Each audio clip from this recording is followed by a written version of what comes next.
Hello, beloved.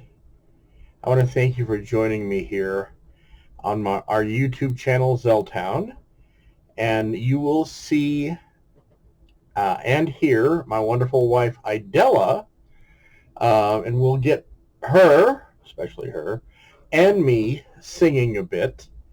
So, it's funny how sometimes God brings something to bear that then sort of like makes you think of something else. So, anyway, my wife is being an absolute incredibly great friend to a really, really good friend of ours here in Kingman, Arizona, who needed to go to Flagstaff for a medical procedure. And thank God everything is coming out really, really well. So that's a great thing to hear. And Idella left her friend in the hospital after the medical procedure, decided to grab something to eat, and goes out, and Flagstaff is a lot higher elevation than Kingman. And it started to snow, and she gets stuck in the snow. Crazy. She can't back up. She can't go forward. Some people that were in another car that were sort of like, they were good Samaritans. They got out of their car and tried to push her. No dice. Was not working. So anyway, I was on the phone with her for a while, and I said, you know what? I said, call AAA. I said, they'll be able to send somebody out. And so what a blessing it was in this interim period when I'm like, I need to do something,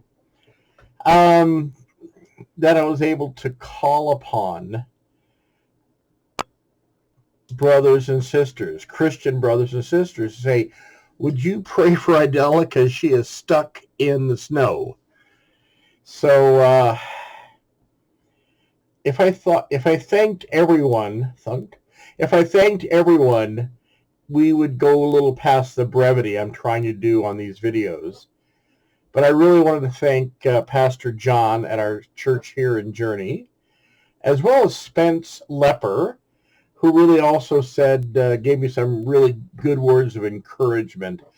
And all y'all that talked to me and prayed for Idella, thank you, thank you, thank you. So we're going to get back to Idella's story in just a little bit. This made me think about all of the one another's in the Bible. So as you know, this is a ministry of reminding. And so I'm reminding you of one of the great things that we have. So oftentimes we don't avail ourselves of. We don't actually rely upon each other. We ended up like, I can do this. I'm strong. And we become a Lone Ranger Christian. And we have this attitude like, we can get it done. I can do this. Sorry for the voice. And we become an easy target to get picked off. Because brothers and sisters, we are stronger together. God made us to be part of one body. This is the body of Christ. The story that the Apostle Paul paints for us in 1 Corinthians is just so vivid. Now, it's about spiritual gifts. You understand that. This is 1 Corinthians 12. And it is talking about the interconnectedness of our own human body. Just how if this doesn't work right, then this doesn't work right, and this doesn't work right. And it's the same thing in the body of Christ. And so I started reaching out to people. And it might have been a little panicky at first. Idella's stuck in the snow. Please pray. Well, okay. I'm her husband.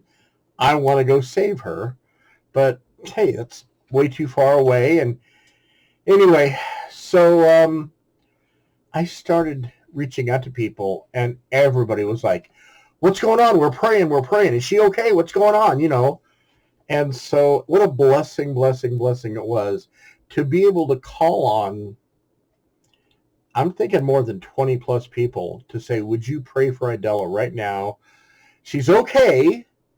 She's not going to freeze. The car's running. She's got the heater going, but she can't move the car.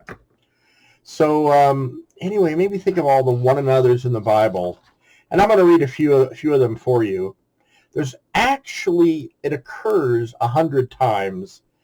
And I'm not going to try to say the Greek word. I'm not that good at that. But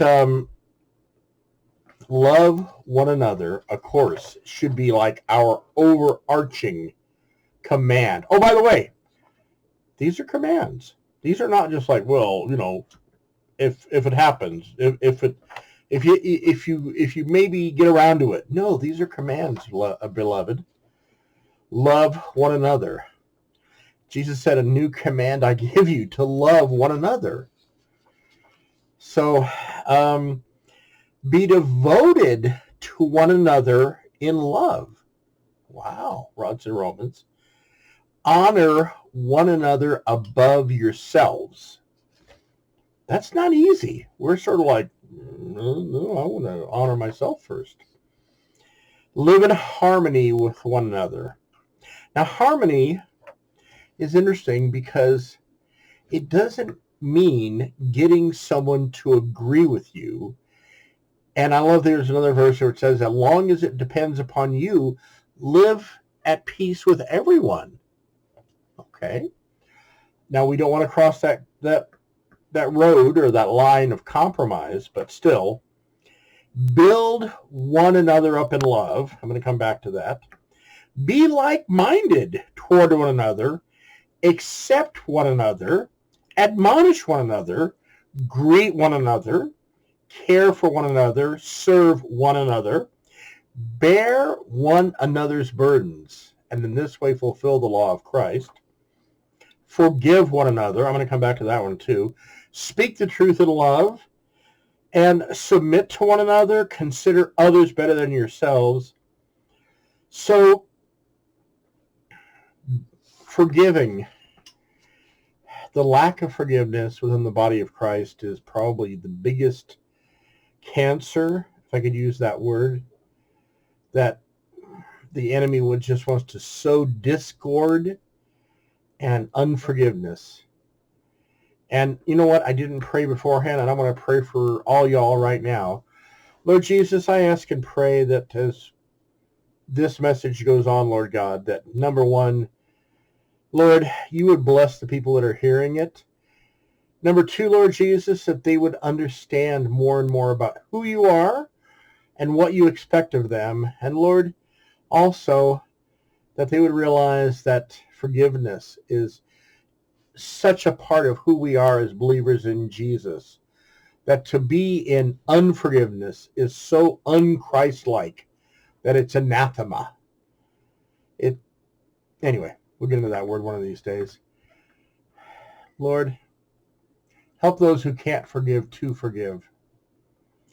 I think about the story of it was a father whose child was afflicted by a demon. And Jesus asked him, do you believe I can heal your child? And he said the most peculiar thing, I believe, but help my unbelief. So the interesting thing is that Jesus just didn't kick him out, but God always does respond to faith. And how much faith do we need? How small is a mustard seed? So when we have a problem with unforgiveness, and we've got that thing stuck in our craw, no, I can't forgive that person. No, I can't. When God shows us how important forgiveness is, if we could come off that high horse, so to speak, and say, God, I want to forgive. I try to forgive. Would you help me? Beloved, that is a prayer that he will answer. But we have to do our part too as well. And, allow God's love to purify us and cleanse us of that bitterness. So anyway, all of these things about one another's, and I don't know if Idella, well, she didn't see it from my perspective. We're going to get back to her. She's still stuck in the snow. So, but she's okay. Okay, I'm just letting you know. She's still stuck. No, she's not now. I'm just joking. In the story, she was still stuck in the snow. And I'm reaching out to people. I'm saying, please pray, please pray. And so praise God. She gets a hold of AAA, and I got word from her just via text that they're on the way, but she needs to, be in case they call because they're going to show up and so and so. And I want to say, give a little shout out to our boys in blue. They maybe we're not wearing blue, but anyway. So before the tow truck shows up, it probably was just Flagstaff police. I wasn't there. Came alongside Idella and just wanted to see what was going on. And she let them know, hey, everything is good. A tow truck driver is coming. And so I was just thankful that, God sent another angel. I know all y'all ain't so crazy about the police, but I think I was an angel just to safeguard that she was okay. She wasn't alone. So I was thankful for the Flagstaff police. And then the really cool deal too is that they actually did send a snowplow. Maybe it was just because Flagstaff does a pretty good job of plowing the roads. And the tow truck driver showed up pretty darn good. I've been in the rain in Southern California on a freeway at night. No jack in the car, flat tire, raining. Hour and a half. Where is the tow truck? I'm looking at my phone. Well, he's supposed to be here. Anyway, so praise the Lord. The tow truck driver came, was able to get her onto a section of the highway that was relatively clear.